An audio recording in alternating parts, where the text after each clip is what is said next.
Oke, ada surat izinnya? Ada Bu di situ. Oke, coba nanti cek ya. Ya Bu. Baik, hari ini sesuai kesepakatan kemarin mau belajar apa? Himpunan. Ya benar. Hari ini kita mau belajar himpunan. Apakah ada yang sudah belajar di rumah? Belum. Sudah yang belum. Sudah. Oke, baik. Langsung saja kita masuk ke tujuan pembelajaran yang akan kita capai pada hari ini. Nah, tujuan pembelajaran kita hari ini adalah setelah kita belajar tentang himpunan, kita diharapkan dapat mengidentifikasi konsep himpunan dengan tepat melalui pengamatan terhadap berbagai objek atau situasi di lingkungan sekitar. Selain itu, kita juga diharapkan untuk dapat menjelaskan kegiatan sehari-hari yang berkaitan dengan konsep himpunan secara benar melalui diskusi dan pemberian contoh kontekstual. Nah, tolong perhatikan benda di sekitar kalian. Di sini di papan proyektor, contohnya ada bendanya ada pensil, buku, penghapus. Kemudian untuk hewannya ada kucing, ayam, dan sapi. Oke, bagaimana cara kita mengelompokkan benda-benda tersebut? Gimana? Ada yang tahu? Berdasarkan jenisnya Bu, itu jenis hewan dan jenis benda. Oke, selain jenis hewan dan benda, ada lagi warnanya Bu. Oke, bisa juga warnanya ya. Kalau kita bisa mengamati belajar. Oke, itu bisa juga. Seperti itu ya. Nah, apakah semua kelompok itu jelas? Maksudnya jelas di sini itu apakah di kelompok ini itu memiliki jenis yang sama atau karakteristik yang sama? Kayak gitu. Contohnya di kelompok hewan. Ini contohnya kelompok hewan peliharaan. Ada kucing, ada ayam, ada sapi. Kalau di yang benda kedua, kelompok benda bagus itu termasuk tidak jelas ya, karena tidak memiliki karakteristik yang sama gitu. Ya kan? Ya, karena itu yang relatif ya. Iya betul, karena misalnya menurut Nada HP itu benda bagus, tapi belum tentu menurut Elizabeth HP itu merupakan benda bagus. Nah, ini yang akan kita pelajari pada hari ini. Oke, karena kita menggunakan model problem-based learning, maka Ibu akan memberikan permasalahan kepada kalian untuk diselesaikan. Ibu akan membagi kelas ini menjadi 2 kelompok. Silakan nanti menyelesaikan permasalahan yang sudah Ibu berikan ini ya di LKPD-nya. Kelompokkan ya Bu? Iya, kelompokkan ya. Mbak Mitra gabung sama depan. Boleh dibaca-baca dulu. Di kelas 7A terdapat 32 siswa. Guru mendata siswa yang mengikuti kegiatan ekstrakurikuler. 20 siswa mengikuti pramuka, 15 siswa mengikuti PMR, 8 siswa mengikuti kedua kegiatan yaitu pramuka dan PMR. Pertanyaannya, berapa banyak siswa yang hanya mengikuti pramuka? Berapa banyak siswa yang hanya mengikuti PMR? Berapa banyak siswa yang tidak mengikuti keduanya? Dan bagaimana cara menyajikan data tersebut agar tidak terjadi perhitungan ganda? Silakan didiskusikan dulu dengan teman sekelompoknya. Ya, gimana? Perhitungan ganda itu maksudnya biar nggak iya, betul. Tuh, ada kesulitan? Iya, oke. Kasih dulu. Bu, maksudnya ada kesulitan? Ini ada Bu. Ini gambarnya dari Bu. Apa? Gambar iya benar. Seperti itu. Nanti dicari sini berapa, terus irisannya berapa, yang PMR berapa. Kalau yang irisan itu yang gambarnya itu kamu Bu. Iya betul. Terima kasih Bu. Seperti itu ya. Oke, baik, sudah selesai ya anak-anak untuk diskusinya. Sekarang kita jawab pertanyaannya. Yang pertama, berapa banyak siswa yang hanya mengikuti pramuka? Berapa? 12. Berapa banyak siswa yang hanya mengikuti PMR? 7. Yang ketiga, berapa banyak siswa yang mengikuti keduanya?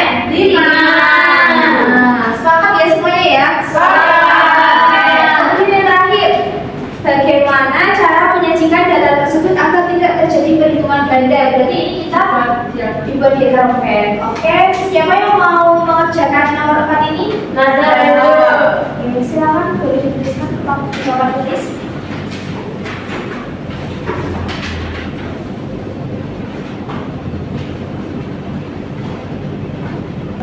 Oke,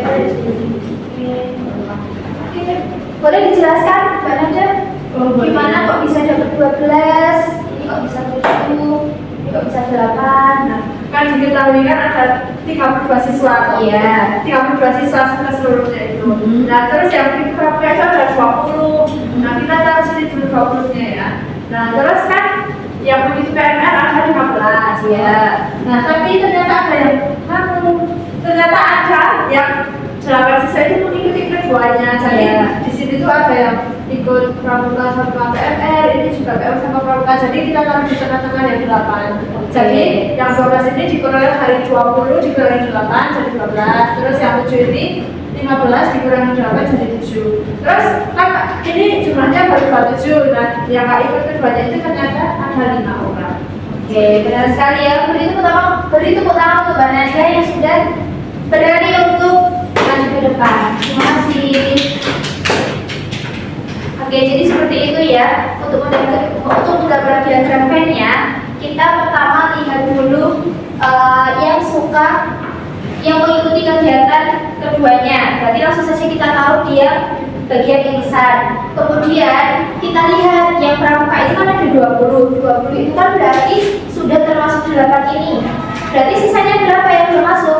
12. Kemudian untuk yang PMR 8-nya sudah masuk, berarti kurang 7 siswa. Jadi ya, jadi seperti ini ya diagram Venn-nya. Kemudian 5 ini adalah yang tidak mengikuti keduanya.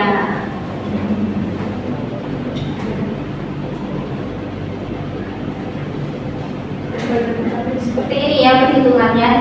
Selain dengan diagram Venn, kita juga bisa menggunakan rumus. Kalau semisal mau mencari yang pramuka saja, berarti pramuka dikurangi pramuka irisan PMR, yaitu 20 dikurangi 8, yaitu 12 siswa. Kemudian ketika yang ditanya itu banyak siswa yang hanya mengikuti PMR, berarti PMR dikurangi sama irisan dari pramuka dan PMR, yaitu 7 siswa. Kemudian banyak siswa yang tidak mengikuti keduanya, total dari siswanya dikurangi dengan yang mengikuti pramuka saja ditambah yang mengikuti PMR saja dan ditambah dengan yang mengikuti keduanya. Jadi diperoleh 5 siswa. Gitu ya. Paham ya untuk masalah kontekstual ini? Paham. Ada pertanyaan? Belum. Nah, selanjutnya kita masuk ke konsep materinya. Jadi, kan tadi sudah menyelesaikan persoalannya. Apa sih itu himpunan? Ada yang tahu apa itu himpunan? Oke, apa Kumpulan objek yang sifatnya sama. Oke, himpunan itu adalah kumpulan objek yang sifatnya sama. Ini ya, himpunan adalah kumpulan objek yang memiliki kesamaan sifat atau karakteristik. Contohnya ada himpunan hewan peliharaan, tadi itu ya, terus himpunan buah-buahan dan himpunan angka genap. Ini merupakan contoh dari himpunan. Kalau himpunan anak pintar itu masuk himpunan apa enggak? Bukan. Bukan. Soalnya pintar itu sudah ada lagi. Iya, betul sekali. Jadi udah paham ya? Bisa membedakan mana yang himpunan, mana yang bukan himpunan? Bisa. Next, sekarang ke anggota himpunan. Anggota himpunan itu adalah setiap benda atau objek dalam himpunan disebut anggota himpunan. Contohnya, himpunan bilangan bulat. Misalnya aja ini 1 sampai 6 ya. Berarti tinggal kita dengarkan saja 1, 2, 3, 4, 5, 6 gitu. Kemudian untuk menuliskan himpunan itu dengan menggunakan apa ini? Huruf berawal. Kemudian setiap anggotanya itu dipisahkan dengan koma. Seperti itu ya. Nah, kayak gini. Ini notasi himpunan. Himpunan ditulis dengan huruf berawal dan anggota dipisahkan dengan koma. Contohnya himpunan bilangan genap antara 1 sampai 10. Yang genap itu 1 sampai 10 ada 2, 4, 6, 8. Kemudian ditulis dengan huruf berawal. Setiap anggota yang dipisahkan dengan tanda koma. Seperti itu ya. Next. Nah, selain himpunan, Himpunan itu juga ada himpunan kosong. Himpunan kosong itu apa sih? Himpunan kosong adalah himpunan yang tidak memiliki anggota. Di sini ada yang tahu himpunan kosong itu disimbolkan dengan apa? Nol. Salah tuh. Bener, nol. Nol itu dicoret. Oke, selain itu ada lagi pura-pura kosong yang isinya. Pura-pura aja ya. Nah, kayak gini. Atau nol terus dikasih silang satu ke kanan.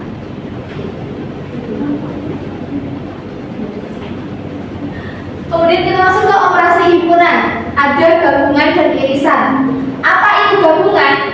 Gabungan itu adalah himpunan yang berisi semua anggota dari dua himpunan atau lebih. Sedangkan irisan itu adalah himpunan yang berisi anggota yang sama dari himpunan dari dua himpunan atau lebih. Contohnya, nih, gabungan 1 2 gabungan himpunan 1 2 dan himpunan 2 3 itu berarti jadinya 1 2 3. Kalau di apa namanya, dituliskan dalam diagram Venn akan jadi seperti ini.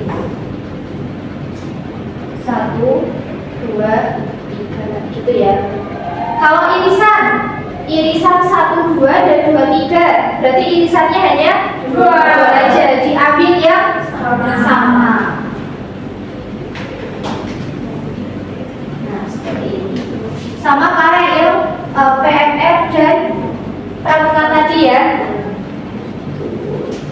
Oke, sampai sini ada yang ingin ditanyakan? Belum. Oke, karena sudah tidak ada yang ditanyakan, ini sudah di materi terakhir. Oleh karena itu, minta tolong nanti apa? Ini sudah selesai.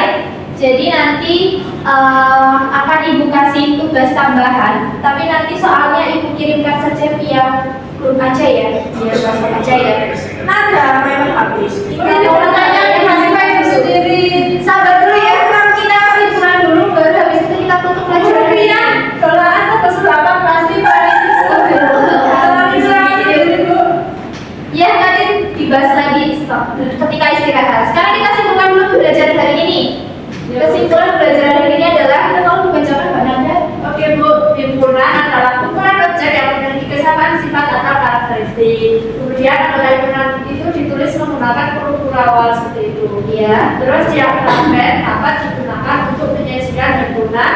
Kemudian juga dapat membantu menghindari perhitungan ganda Bu. Oke, terima kasih Mbak Nanda sudah menyebutkan pembelajaran hari ini. Ibu aktif sekali hari ini Bu. Gimana nih setelah kita belajar himpunan tadi? Jadi mudeng apa mudeng? Mudeng. Oke, jadi mudeng ya, harus mudeng. Nanti latihan soalnya kita tolong dikerjakan, kemudian persiapkan diri kalian di minggu depan untuk apa? Kuis, untuk kuis. Nah, baik, karena pembelajaran hari ini sudah selesai, maka ibu tutup sekalian ya. Ya Bu. Oke, terima kasih kepada teman-teman yang sudah antusias untuk mengikuti pembelajaran pada hari ini. Langsung saja kita tolong salah satu untuk memimpin doa. Untuk menutup pembelajaran pada pagi hari ini, baiknya kita berdoa terlebih dahulu. Berdoa juga silakan. Berdoa selesai. Terima kasih